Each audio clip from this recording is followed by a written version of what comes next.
Rabbi ज़िदनी इल्मा। अस्सलामु अलैकुम वरहमतुल्लाहि वबरकातुहू। नाज़रीन, आपसे अर्ज़ ये करनी है कि मैं सिंपल इंग्लिश, अलकलम सिंपल इंग्लिश, इसका ट्रांसलेशन कर रहा हूँ, पार्ट बाय पार्ट कर रहा हूँ। तो अभी पार्ट चल रहा है पार्ट 2 का, लेसन नंबर 2। और नाज़रीन, एक बात और ये करनी है कि आप मेरी वीडियो आखिर तक देखा करें। क्यों? क्योंकि आखिर में मैं वर्ड मीनिंग का पूरा एक स्क्रीनशॉट होता है, जिसमें वर्ड होता है, तलफ़ुज़ होता है, फिर उसकी मीनिंग होती है। यानी वर्ड होता है, प्रोनाउंसिएशन होता है, फिर उसकी मीनिंग होती है। तो आप हजरात मेरी वीडियो पूरी देखिए और शेयर करिए ताकि मैं अपने चैनल को मोनेटाइज़ कर सकूं, और इसको सब्सक्राइब करिए और हो सके तो बेल आइकन भी दबाइए ताकि मेरी जो वीडियो है, जैसे ही मैं वीडियो के यहाँ से अपलोड करूं तो उसका लिंक आप तक पहुंच जाए। थैंक यू नाज़रीन।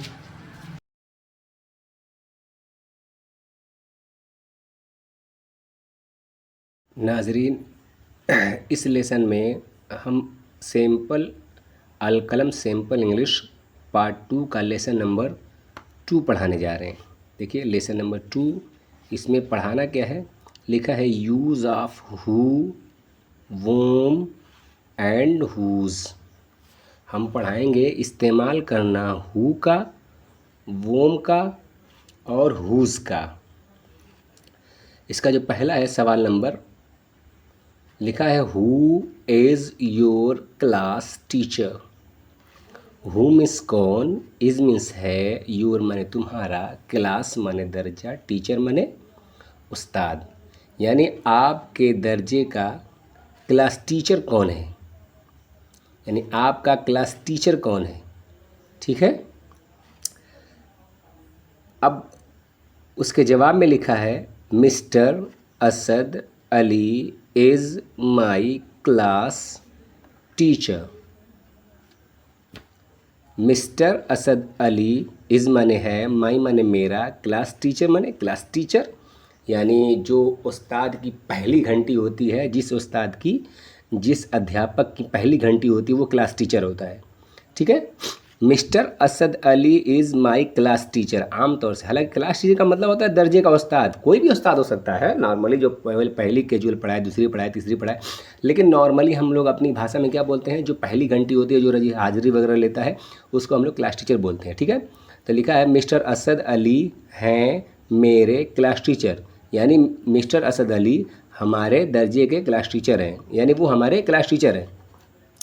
अब उसका दूसरा सवाल किया गया है who is the principle of your school. Who means कौन, इज़ मीन्स है, द प्रिंसिपल माने प्रधानाचार्य, प्रधानाचार्य, ऑफ माने का, योर माने तुम्हारा, स्कूल माने स्कूल, यानी कौन है प्रधानाचार्य तुम्हारे स्कूल का। और नॉर्मली हम लोग उर्दू में प्रिंसिपल को प्रिंसिपल ही बोलते हैं। ठीक है। तो कौन है आपके स्कूल का प्रिंसिपल, ये भी ठीक है, और कौन है प्रधानाचार्य आपके स्कूल का, ये भी ठीक है। अब उसके जवाब देख लीजिए, लिखा mister Javed is the principle of my school. Mister Javed is माने है, द प्रिंसिपल माने प्रिंसिपल, ऑफ माने के, माई माने मेरा या हमारा चलेगा, और स्कूल माने स्कूल। मिस्टर जावेद हैं प्रधानाचार्य हमारे स्कूल के, यानी मिस्टर जावेद हमारे स्कूल के प्रधानाचार्य हैं। अब तीसरा सवाल देखते हैं, लिखा है वोम आर यू कॉलिंग। वोम माने किसे, आर माने आप, यू आर माने हैं, यू माने आप या तुम, कॉलिंग मीन्स बुला रहे। वोम माने किसे या किसको, किसे बुला रहे हैं आप, यानी किसे आप बुला रहे हैं, किसको आप बुला रहे हैं। उसका जवाब है I am calling my friend. I means मैं, एम माने हूँ, कॉलिंग माने बुला रहा, माई माने मेरा, फ्रेंड माने दोस्त। मैं हूँ बुला रहा मेरे दोस्त को, यानी मित्र को। मैं बुला रहा हूँ अपने दोस्त को। इसका सही ट्रांसलेशन होगा मैं अपने दोस्त को बुला रहा हूँ, मैं अपने मित्र को बुला रहा हूँ।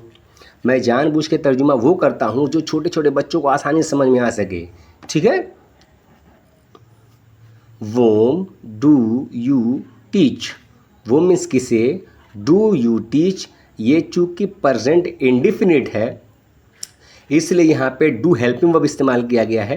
तो डू की यहाँ कोई मीनिंग नहीं होती है, लेकिन डू की मीनिंग होती है करना, लेकिन चूँकि यहाँ पे हेल्पिंग वर्ब है इसलिए इसकी कोई मीनिंग नहीं होगी। यू मीन्स तुम, टीच माने पढ़ाते। वोम डू यू टीच, तुम किसे पढ़ाते हो। आमतौर से लोग ये कहते हैं आप किसे पढ़ाते हैं, कुछ लोग कहते हैं आप किसे पढ़ा रहे हैं। नहीं बेटा, पढ़ा रहे हैं का मतलब हो जाएगा वो प्रेजेंट कंटीन्यूअस। तो किसे पढ़ाते हो, आप किसे पढ़ाते हो। लिखा है I teach my younger sister.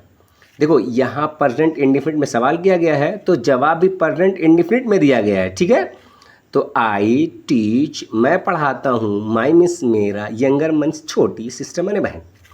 मैं मेरी छोटी बहन को पढ़ाता हूँ, यानी मैं अपनी छोटी बहन को पढ़ाता हूँ। आगे है whom do you obey at school. वोम माने किसे, डू ये भी हेल्पिंग वर्ब है, यहाँ भी ये भी प्रेजेंट इंडिफिनिट का टेंस है। तो डू की कोई मीनिंग नहीं होगी। यू मीन्स आप, ओबे माने आज्ञा मानना, हुक्म मानना। एट, ऐट की नॉर्मली कोई ऐट तो माने होता है कई सारी मीनिंग की होती है, लेकिन ऐट माने पर, यहाँ पे किसी चीज़ ऐट की कोई मीनिंग नहीं है। ऐट स्कूल, स्कूल पर या स्कूल में, कोई दिक्कत नहीं है। किसे, किसकी आज्ञा मानते हैं आप स्कूल में। आप स्कूल में किसकी हुक्म बजा लाते हैं, आप स्कूल में किसका हुक्म बजा लाते हैं, ठीक है। यानी आप स्कूल में किसकी आज्ञा मानते हैं। आई ओबे माई टीचर। नॉर्मली मेरे फ्रेंड आपको करना ये है नाजरीन कि स्क्रीन में मैं जगह जगह वोकैबलरीज़ दे देता हूँ। वोकैबलरीज़ मीन्स जो अल्फाज माना होता है वो स्क्रीन पे आती रहती है, तो आप उसके ज़रिए से हर वर्ड मीनिंग आप याद कर लीजिए। याद करने के बाद मेरी वीडियो रोक रोक के उसको ट्रांसलेट कीजिए। दूसरी बात यह है कि वीडियो जब चलती है तो मैं उसको लिखता नहीं हूँ, यहाँ पेंसिल से देखिए सिर्फ इशारा करता हूँ, लिख नहीं रहा हूँ। वजह ये है कि अगर मैं लिखूंगा तो बहुत टाइम वेस्ट हो जाएगा मेरा, ठीक है, और आपका भी।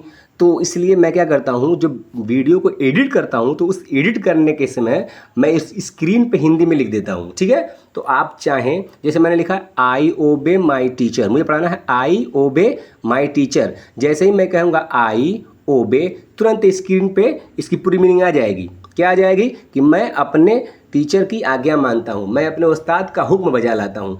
ये तुरंत स्क्रीन पे आ जाएगा। तो आप क्या करना, जैसे यहाँ से यहाँ तक जैसे ही मैं पढ़ूँ देख लेना, और वो स्क्रीन पर रहेगा, उसको नोट इट डाउन कर लेना, यानी उसको लिख लेना। आई मीन्स मैं, ओबे मीन्स आज्ञा मानना, माई माने मेरे, टीचर माने उस्ताद। मैं अपनी उस्ताद की आज्ञा मानता हूँ, टीचर की आज्ञा मानता हूँ। Whose pen is this. Whose means किसका, पेन मीन्स कलम, इज मीन्स है, दिस मीन्स ये। हुज पेन इज दिस, ये पेन किसकी है या किसकी पेन है ये, ठीक है। किसकी पेन है ये थोड़ा सा अजीब लग रहा है, लेकिन चूंकि ये आसान है बच्चों को ट्रांसलेट करने में, इसलिए मैंने इसे कर दिया है। तो आप चाहें तो ये कहें कि ये किसकी पेन है, ये ग्रामेटिकली सही है, लेकिन किसकी पेन है ये ग्रामेटिकली सही नहीं है, लेकिन फिर भी आपको उस बात समझ में आ जाएगी, ठीक है, और याद करने में आसानी भी हो जाएगी। लिखा this is my pen. This means ये, इज़ मीन्स है, माई मीन्स मेरा, पेन मीन्स कलम। ये है मेरा पेन या मेरी कलम, ठीक है, ये मेरी कलम है। Whose bicycle is that. कुछ लोग इसको बाइसिकल कहते हैं, कुछ लोग इसको बाइसिकल कहते हैं, जो चाहो, आपको कोई दिक्कत नहीं, प्रोनाउंस उसका जो करना है आप जो चाहो करो। Whose bicycle is that. Whose means किसका, बाइसिकल मीन्स होता है साइकिल, इज़ माने है, दैट माने वो साइकिल किसकी है, ठीक है, किसकी है वो cycle. That is the postman's bicycle. देखिए यहाँ पे जो एस लगाया है ये अपास्ट्राफी एस है, जो का की के का माना पैदा करता है। जैसे आप माने का की के होता है ना, देखिए यहाँ पे लिखा है ना, principle of your my school, मेरे स्कूल के। तो यहाँ पे जो है यह अपास्ट्राफी एस है, यहाँ के माने पैदा करता है, ठीक है।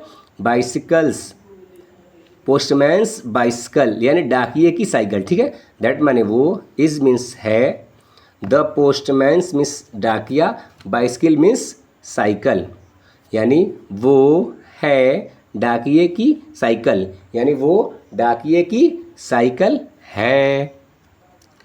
नॉर्मली फ्रेंड्स मैं आपको कुछ चीज़ें जो है उसका डिफरेंस बता दे रहा हूँ। यहाँ पे लिखा है हु, यहाँ पे लिखा है वोम, यहाँ पे लिखा है वोम, यहाँ पे लिखा है हुज। देखिए हु और होम में फ़र्क ये है, नॉर्मली दोनों की मीनिंग एक ही होती है, हु हो या होम हो, बस फ़र्क ये है कि हु माने कौन होता है और वो माने किसका होता है। लेकिन अगर देखा जाए जनरली दोनों एक ही मीनिंग पैदा करते हैं। थोड़ा सा फ़र्क है, वो फ़र्क ये है कि जब हु से सवाल किया जाएगा तो अक्सर उसका जवाब ही होता है, शी होता है या किसी आदमी का नेम होता है, ठीक है। लेकिन जब वोम से सवाल किया जाता है तो अक्सर इसमें ये पता चलता है कि किसी व्यक्ति के ऊपर काम जारी है, यानी अगर कोई ऑब्जेक्ट है तो उस पर कोई काम जारी है। जैसे यहाँ पे क्या लिखा है, whom do you obey at your school, आप अपने स्कूल में किसकी आज्ञा मानते हैं, इसमें काम जारी है, ठीक है। लेकिन यहाँ लिखा है who is your class teacher, कौन है आपका क्लास टीचर। देखिए यहाँ पे नाम आ गया असद अली, और यहाँ पे देखिएगा ये ऑब्जेक्ट है, चूँकि यहाँ पे जो टीचर है कहा गया whom do you obey at your school, आप स्कूल में किसकी आज्ञा मानते हैं, तो देखिए लिखा है आई ओबे माई टीचर, तो माई टीचर यहाँ पे क्या है, ये ऑब्जेक्ट है।